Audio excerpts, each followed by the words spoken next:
Subscribe now and press the bell icon. Never miss an update. Start.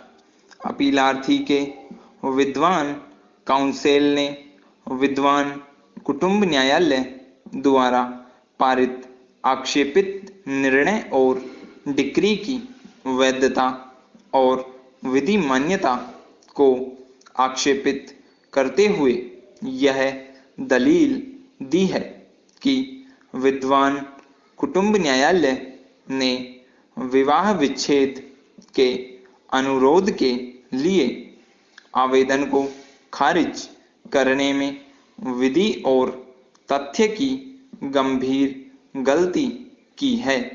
यद्यपि अपीलार्थी ने समुचित अभिवचनों और पुख्ता साक्ष्य द्वारा क्रूरता साबित कर दी थी।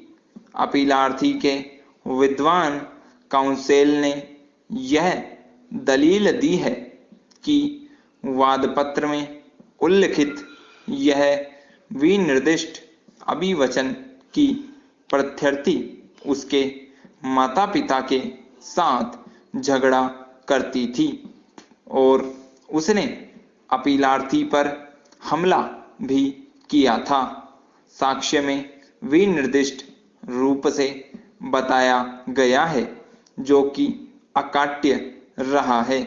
यह भी दलील दी गई है कि प्रत्यर्थी पत्नी के विरुद्ध यह साबित हो गया है कि उसने दहेज मामले में मिथ्या अंतर्वलित करने की धमकी दी थी और प्रत्यर्थी पत्नी ने अपने अभिवचनों में यह स्वीकार किया है कि वर्ष 2013 में सिविल कार्यवाहियों के लंबन के दौरान उसने एक दांडिक मामला भी संस्थित किया था और यह बात किसी दांडिक मामले में मिथ्या अंतर्वलित करने के वादी के पक्ष कथन को पूर्णतया साबित करती है।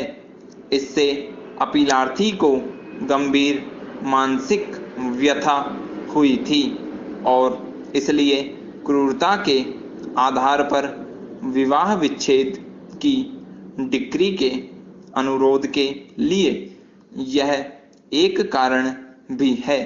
इसके अतिरिक्त वादी का यह पक्ष कथन है कि प्रत्यर्थी अपीलार्थी की पत्नी होने के नाते सहवास सहित वैवाहिक दायित्वों को पूरा करने के लिए आबद्ध थी।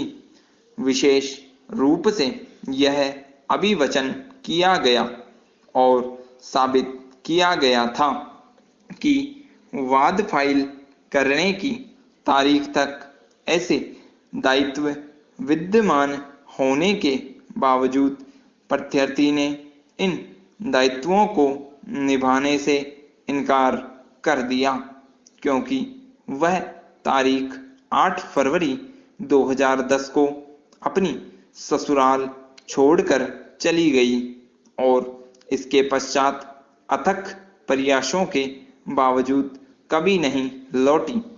वादी ने इस संबंध में स्वयं अर्थात राजेश कुमार चंद्र PW1 के साक्ष्य और समुदाय की मुखिया कुसुम लता चंद्र PW4 के साक्ष्य का इस आशय के लिए अवलंब लिया है कि अपीलार्थी द्वारा प्रत्यर्थी को उसकी ससुराल वापस लाने के लिए कोशिश की गई थी तथापि उसने इसे स्वीकार नहीं किया और अपीलार्थी के साथ जाने से इनकार कर दिया।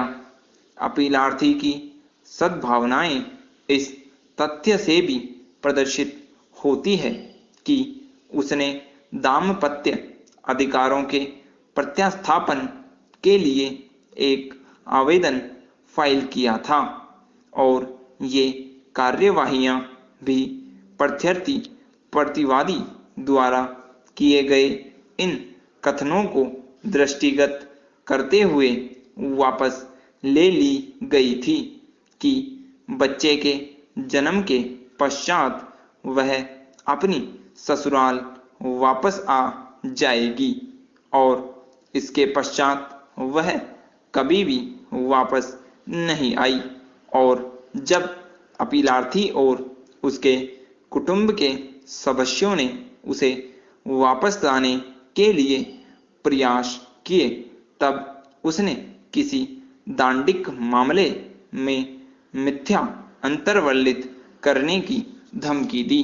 Stop. Subscribe now and press the bell icon.